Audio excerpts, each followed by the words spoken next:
मागायची वेळ आली भिक्षा, मग आठवली रामरक्षा. हे वाक्य मला सहज सकाळी सकाळी देवपूजा करताना आठवलं होतं. म्हणजे माणसावर ज्या वेळेस भीक मागायची वेळ येते त्यावेळेस यांना नक्कीच देवी देवतांचा आठवण येते, त्यांना ते हाका मारतात. आता हाच केविलवाणी प्रकार काल दादर येथे उद्धव साहेब, सॉरी लोकांचं म्हणणं आहे त्याला साहेब म्हणू नका, उद्धव ठाकरे आणि त्यांच्या वडापाववाल्या शिवसैनिकाकडनं केलेलं आपण महाराष्ट्राने पूर्ण पाहिलेलं आहे. आता उद्धव ठाकरेंना रामरक्षापर्यंत कोण घेऊन आलं आहे आणि हे रामरक्षा करण्यामागं, रामाची रक्षा करण्यासाठी रामाचे भक्त अवेलेबल आहेत हो. पण नेमकं हा जो सावळा गोंधळ माजवून ठेवला आहे, आपल्याला आज ह्याच विषयावर थोडंसं बोलायचं आहे. मित्रांनो, रामकृष्ण हरी, नमस्कार, राम राम सर्वांना. परत एक वेळेस मी विनंती करतो, चॅनलला सबस्क्राईब करा आणि बेल आयकॉन दाबा. जो कोणी जय श्रीराम म्हणेल त्याला मी हरामखोरपणा म्हणतो. बोलणारे आज जय श्रीरामचे नारे लावतात, आता मग यांना हरामखोर म्हणायचं का, हा माझा प्रश्न आहे. खाली कमेंट करा. आम्ही नेहमी भाजपची बाजू मांडत राहू, या मागचं एक अतिशय मार्मिक आणि साधं गणित आहे आणि साधं उत्तर आहे. भाजपचा एकही आमदार असला किंवा भाजप सत्तेमध्ये नसला तरीही भाजप कधीच हिंदू विरोधी भूमिका घेत नाही, राष्ट्रविरोधी भूमिका घेत नाही. पण यांच्या उलट हे लोक लगेच हिंदूंच्या विरोधामध्ये जाऊन हिंदू कसे मूर्ख आणि आतंकवादी आहेत हे दाखवायचा प्रयत्न करतात.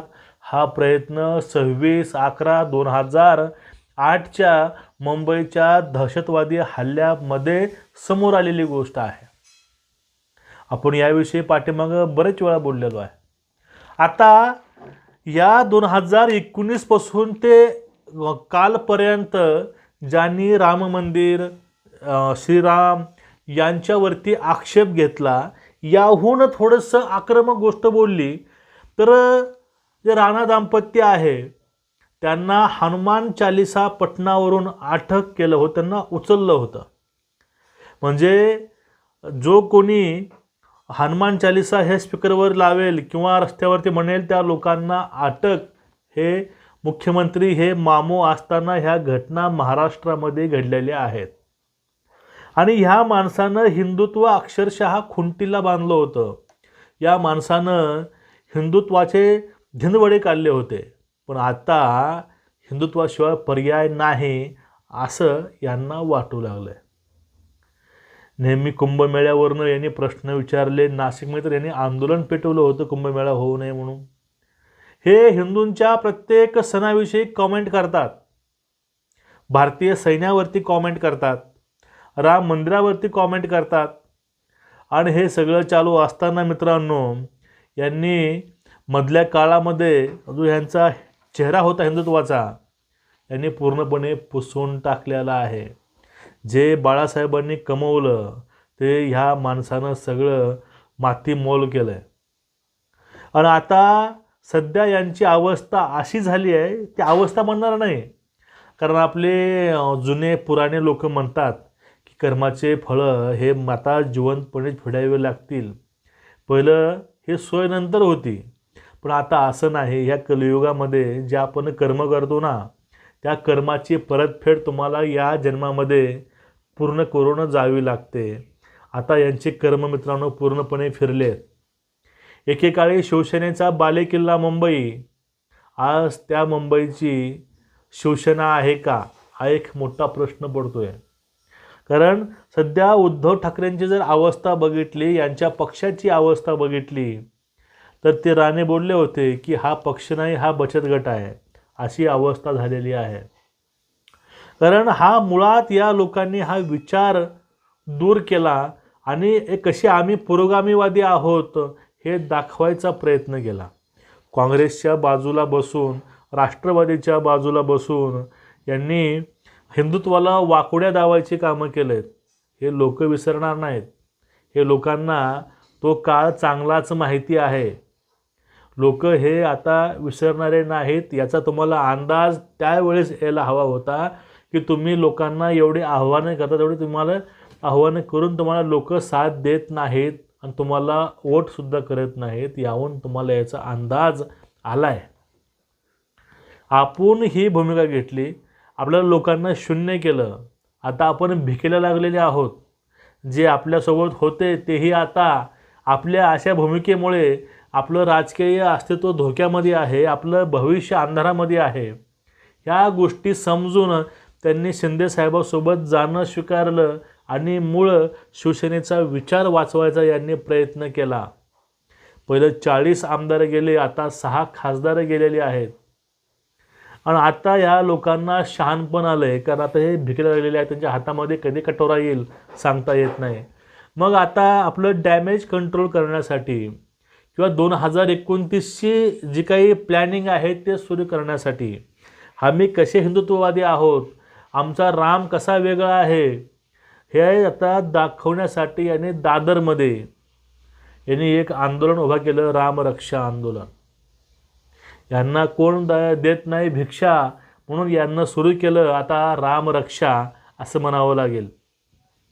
ठीक आहे, राम मंदिरामध्ये चोरी झाली, त्या हरामखोर लोकांना ज्यांनी चोरी केली आहे त्यांना बडतर्फ करा आणि त्यांना कठोरात कठोर शिक्षा द्या. आम्ही यांच्या सपोर्टमध्ये कधीच नाहीत. आम्ही मुळात हेही म्हणतो की जो काही दान दक्षिणा येतो याचा उपयोग शिक्षणासाठी, आरोग्यासाठी करा. त्याबरोबरच जे काही बाकीच्या मस्जिद वगैरे आहेत, बाकी ठिकाणं आहेत, त्याचा जो पैसा येतो त्याचाही हिशोब त्यांनी लोकांनी जनतेला द्यावा, सरकारला द्यावा, हीच आमची प्रामाणिक मागणी आजही आहे. पण रामरक्षा हे त्या चोरीसाठी किंवा अशा नव्हतीच. मुळामध्ये ही एक दाखवायचा प्रयत्न होता की आता आम्ही परत हिंदुत्व स्वीकारतोय. कारण भारतामध्ये राहायचं असेल, महाराष्ट्रामध्ये जर राज्य करायचं असेल तर हिंदुत्वाशिवाय पर्याय नाही, याचा अंदाज या लोकांना आता आलेला आहे. ज्या लोकांनी आपण मुख्यमंत्री असताना हनुमान चालीसा म्हणण्यावरून लोकांना कैद केलं, अटक केलं, आता हे स्वतः दादरला लोकांना पावसामध्ये उभा करून हातामध्ये हनुमान चालीसा घेऊन ते मारुती स्तोत्र म्हणत आहेत.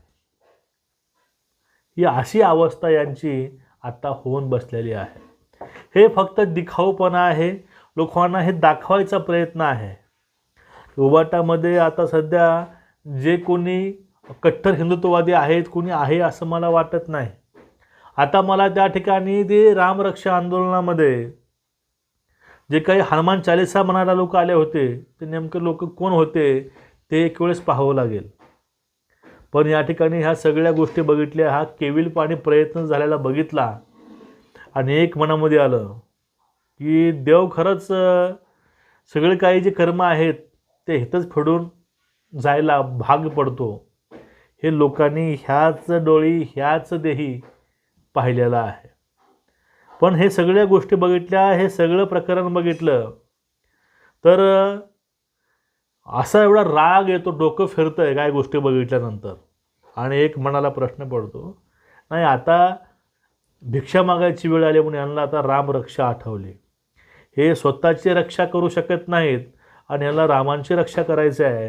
हे एक फक्त मोठा विनोद आहे. तुमचं मत काय नक्कीच नोंदवा आणि व्हिडिओ शेअर करा. रामकृष्ण हरी, नमस्कार.